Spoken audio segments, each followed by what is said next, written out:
Қыздар, бүгін мен сіздермен бірге дүкен аралаймын. Өзіме ештеңе алмаймын деп ойлаймын, бірақ бірге көрейік. Зара дүкеніне алдымен соқтым, себебі бұл дүкенде күшті образдар табуға болады. Көріп тұрғандарыңыздай, қазір қоңырқай шоколадный цветтер трендте. Барлық аяқ киім, сырт киім, футболкалар барлығында осы цветтер сақталған.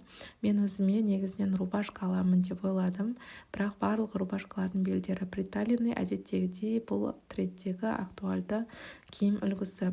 Және де трендтегі актуальды қоңырқай, күлгін, ашық көк цветте және бойы қысқа арналған қыздарға арналған бір кеңес. Осылай полоска төменге қарай түссе бұл жақсы, себебі бойды ұзартып көрсетеді.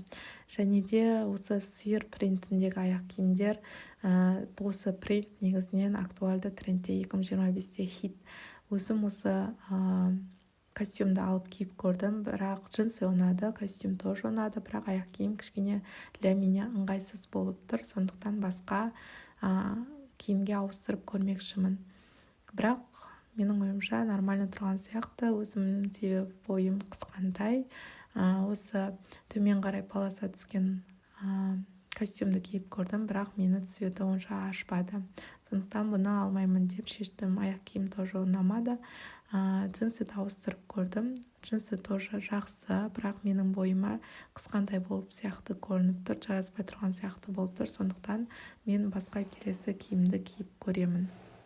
Сіздерге қалай болып тұр? Менің үстімдегі киім осы жайлы комментке қалдырып кетсеңіз.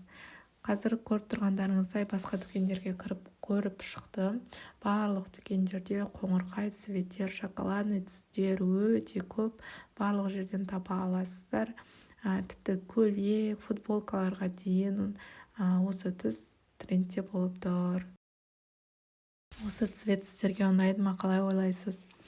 Бершкаға кірдім, Палбейерға кірдім. Бұл жерлерде для меня көп образда болған жоқ. Осылай аяқтап шықтым. Сіздерге қалай ұнады ма?